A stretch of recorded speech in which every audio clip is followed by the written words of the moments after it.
கனிமவள கொள்கைக்கு எதிராக போராடுபவர்களை அரசே கைது செய்வதும் கூலிப்படைகள் மூலமாக கொல்லப்படுவதும் தொடர்கதையாகிவிட்ட திமுக ஆட்சி மக்களுக்கானதா அல்லது கனிமவள கொள்ளையர்களுக்கானதா என்று நாம் தமிழர் கட்சியின் தலைமை ஒருங்கிணைப்பாளர் சீமான் கேள்வி எழுப்பியுள்ளார்.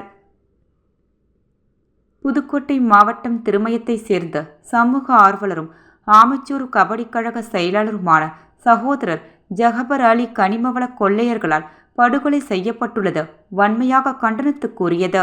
திமுக ஆட்சியில் சட்டம் ஒழுங்கு எந்த அளவுக்கு சீரழிந்து உள்ளது என்பதற்கு ஜகபர் அலியின் படுகொலையே மற்றுமொரு சான்றாகும்.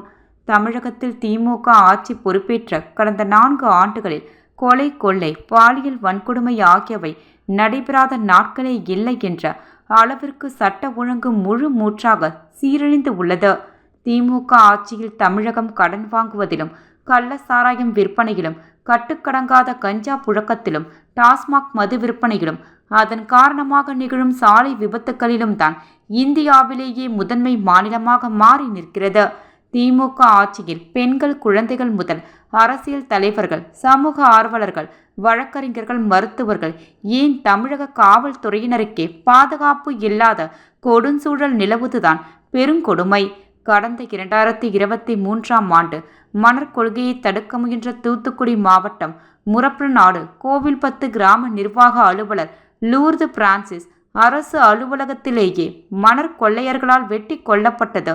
கடந்த ஆண்டு கனிமவள கொள்கைக்கு எதிராக போராடிய திருநெல்வேலியை சேர்ந்த சமூக ஆர்வலர் பெர்டின் ராயன் மீது கொலைவெறி தாக்குதல் நடத்தப்பட்டதை தொடர்ந்து தற்போது திருமயம் சமூக ஆர்வலர் ஜகபர் அலி கனிமவள கொள்ளையர்களால் வாகனம் ஏற்றி படுகொலை செய்யப்பட்டுள்ளது வரை அடுத்தடுத்து படுகொலைகள் நடைபெற்ற வண்ணமே உள்ளன.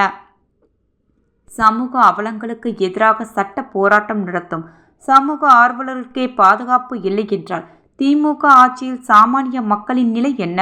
கனிமவள கொள்கைக்கு எதிராக போராடுபவர்களை அரசே கைது செய்வதும், கூலிப்படைகள் மூலமாக கொல்லப்படுவதும் தொடர்கதையாகிவிட்ட திமுக ஆட்சி மக்களுக்கானதா அல்லது கனிமவள கொள்ளைகளுக்கான?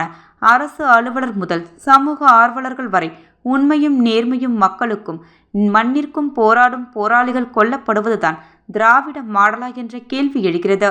ஆகவே கனிமவள கொள்கைக்கு எதிராக போராடிய சமூக ஆர்வலர் ஜகபர் அலி மீது வாகனம் ஏற்றி படுகொலை செய்த குற்றவாளிகளையும், அதன் பின்னணியில் சதி புரிந்த கனிமவள கொள்ளையர்கள் அனைவரையும் விரைந்து கைது செய்து சட்டப்படி கடும் தண்டனை பெற்றுத்தர வேண்டுமென வலியுறுத்துகிறேன் என அவர் குறிப்பிட்டுள்ளார்.